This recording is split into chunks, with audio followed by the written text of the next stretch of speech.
নমস্কার, আমি শুভাঙ্কী এবং আজকে আবারও চলে এসেছি সমস্যার সমাধান অনুষ্ঠানে। আমরা আছি এই মুহূর্তে নক্ষত্রের আলো স্টুডিওতে এবং এই স্টুডিওতে যাকে পেয়ে গেছি নতুন করে তার ব্যাপারে সত্যি বলতে লাগে না। বলতে পারবো যে আজকে অ্যাস্ট্রোলজিতে তিনি একটা রেভলিউশন তৈরি করেছেন। আমাদের সকলের খুব প্রিয়, আমাদের সকলের খুব কাছের friend, philosopher and guide Joydev Shastri Maharaj. অনেক অনেক স্বাগত আপনাকে স্টুডিওতে। প্রথমেই জিজ্ঞেস করবো যে আপনি কেমন আছেন এবং আপনার যে বাগ্মিতা সকলকে মুগ্ধ করে। শুরুতেই আমরা ভগবানের নাম নিয়ে অনুষ্ঠান শুরু করি, সেটাই করব আজকে।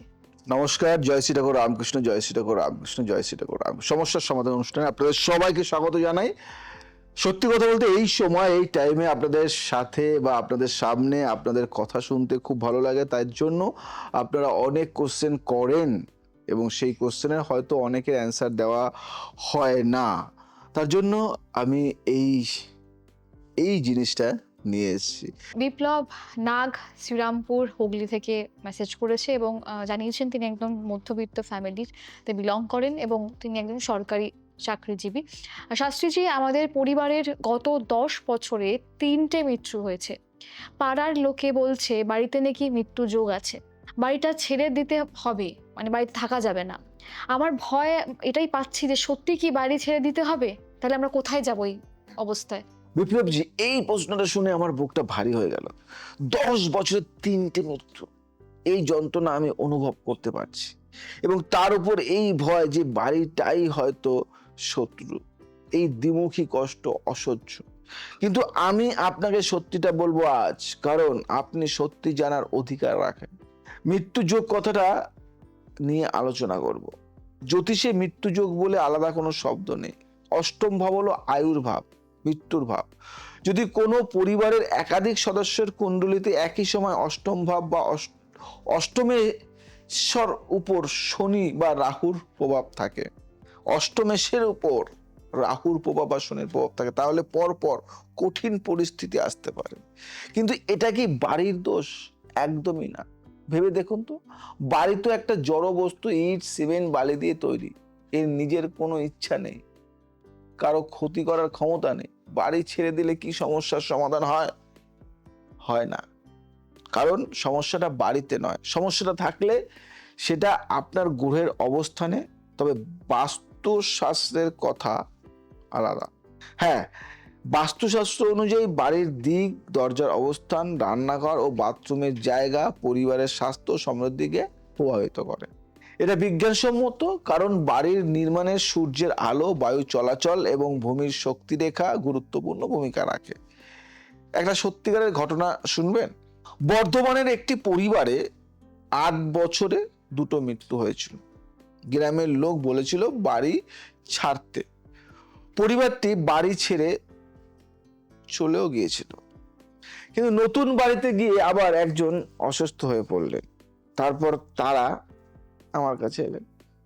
আমি পরিবারের সবার কুণ্ডলী দেখলাম পরিবারের প্রধান পুরুষের কুণ্ডলীতে শনির 7.5 চলছে অষ্টম ভাব থেকে।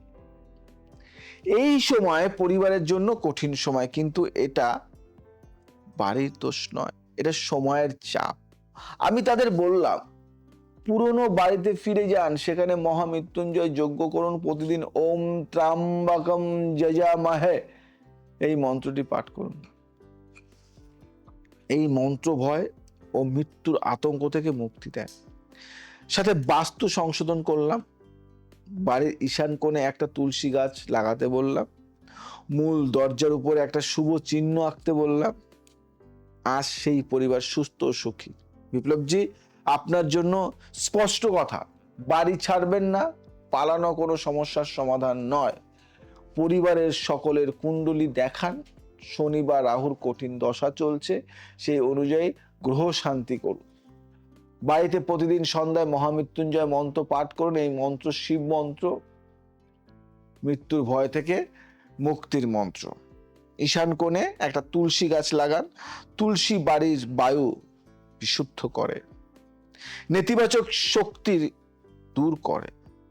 এটা বিজ্ঞানেও প্রমাণিত। ঈশ্বর আপনার পরিবারকে রক্ষা করুক, এটাই আমার প্রার্থনা।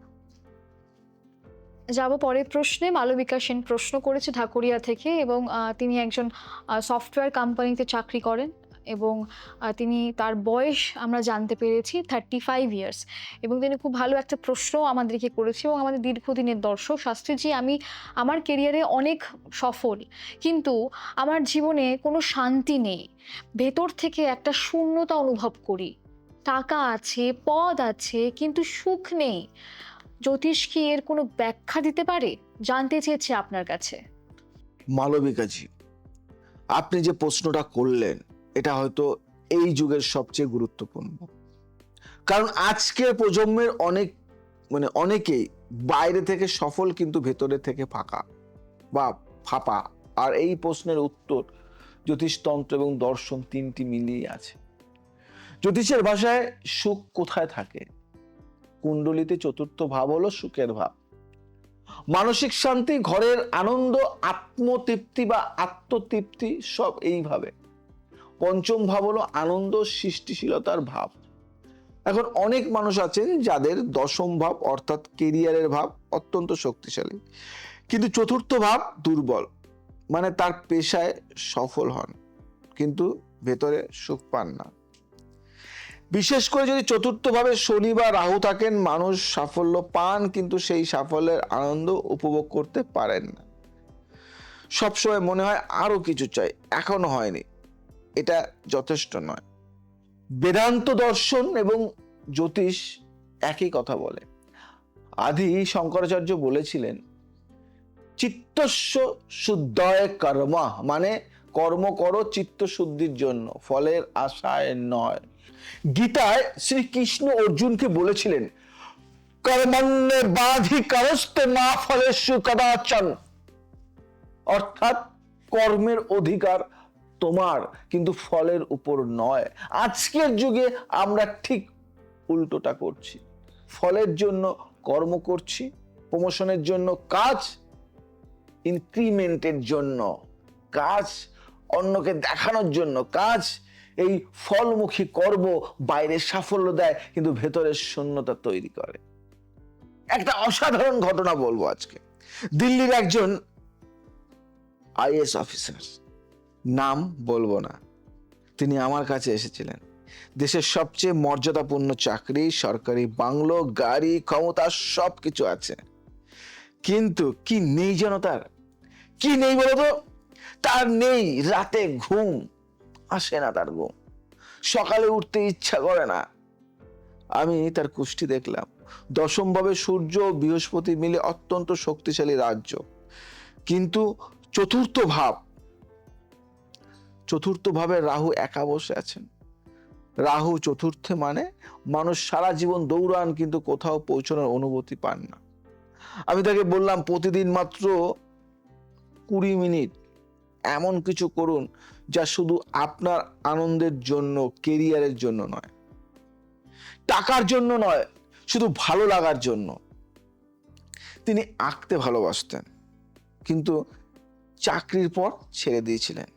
আমি বললাম, আঁকা শুরু করুন, সাথে প্রতিদিন সকালে চন্দ্র মন্ত্র জপ করুন। ওম সোম সোমায় নমঃ। চন্দ্র হলেন মনের গ্রহ, অনুভূতির গ্রহ। চন্দ্রকে সন্তুষ্ট করলে ভেতরের শান্তি আসে। 3 মাস পরে তিনি বললেন, শাস্ত্রীজি, 20 মিনিটের ছবি আঁকা আমাকে রাতের ঘুম ফিরিয়ে দিয়েছে। মালবিকাজি, আপনার জন্য আপনার কেরিয়ারের সাফল্যকে আমি অভিনন্দন জানাই, কিন্তু একটা প্রশ্ন করি, শেষ কবে আপনি এমন কিছু করেছিলেন যা শুধু আপনার আনন্দের জন্য, কোনো ফলাফলের চিন্তা ছাড়া? প্রতিদিন সকালে উঠে 5 মিনিট শুধু নিঃশ্বাসের দিকে মনোযোগ দিন। এটাই ধ্যান, এটাই চন্দ্রের আরাধনা। সোমবার ব্রত রাখুন, শিবের পুজো করুন। শিব হলেন বৈরাগ্য ও শান্তির দেবতা। তার কাছে শুধু একটাই চাইবেন, হে প্রভু, সাফল্য অহংকার নয়, সাফল্যে অহংকার নয়, অন্তরের শান্তি দাও। মনে রাখবেন, সুখ কোনো গন্তব্য নয়, সুখ একটা যাত্রার অনুভূতি। যারা জ্যোতিষটাকে পেশা হিসেবে নিতে চাইছো, তারা দেরি করো না। জেডি অ্যাস্ট্রো কনসালটেন্সি অ্যান্ড একাডেমিতে তোমাদের সবাইকে সাদর আমন্ত্রণ। তোমরা খুব তাড়াতাড়ি অ্যাডমিশনটা নিয়ে নাও, ভর্তি হয়ে যাও। আর যারা দেখাতে চাইছো অফলাইন অনলাইন, নামটা লিখিয়ে নাও, কাল কাল আর নয়। আর একটা কথা বলি লাস্ট, সবার জন্য তো করলাম, তো আমার জ্যোতিষ বন্ধুদের জন্য কি করেছি? সবার জন্য করেছি। তো আমার তো ইচ্ছা হয় যে আমার জ্যোতিষ ফ্রেন্ডদের জন্য কি করব। তো আমার জ্যোতিষ ফ্রেন্ড যারা আছে, যারা আমাকে শত্রু ভাবো, মিত্র ভাবো, যা যে ভাবো, সবার জন্য একটা অ্যাপ লঞ্চ করেছি, লঞ্চ করছি আর কি, তৈরি হচ্ছে। তো আনুষ্ঠানিকভাবে খুব তাড়াতাড়ি এটা লঞ্চ করব, আনুষ্ঠানিকভাবে। এটা হয়তো জানুয়ারি, ফেব্রুয়ারি, মার্চ, এপ্রিল, মে, জুনে লঞ্চ করছি। তো এর মধ্যে তোমরা যারা আমার ফ্রেন্ড সার্কেলের মধ্যে আছো বা নেই, বা ছিলে না, কখনো আমাকে চেনো না, ফার্স্ট দেখলে কিন্তু তুমি অ্যাস্ট্রোলজি করো, তারাও তোমাদের নামটা নথিভুক্ত করে নাও, একদম ফ্রি অফ কস্ট, আপাতত ফ্রি অফ কস্ট। এবং আমার জ্যোতিষ বন্ধুদের জন্য অনেক সাবসিডি থাকবে। তাই চিন্তা নয়, প্ল্যাটফর্মটা হাই লেভেল, আপার লেভেল যাচ্ছে। যে অ্যাপ লঞ্চ করছি ওয়েস্ট বেঙ্গলের মধ্যে হয়তো এখনো পর্যন্ত হয়নি এই লঞ্চ। তো এখানে আপার লেভেল ধামাকা হবে। তো যাই হোক, যারা আমাকে ভালোবাসো বা বাসো না, সবার জন্যই বলি, তোমরা এই অ্যাপে তোমাদের নাম নথিভুক্ত করতে পারো একজন জ্যোতিষ হিসেবে। আজ আসি, আবার আসবো নতুন কিছু নিয়ে। ভালো থাকো, সুস্থ থাকো, সবাইকে ভালো রাখো। জয় শ্রীরাম।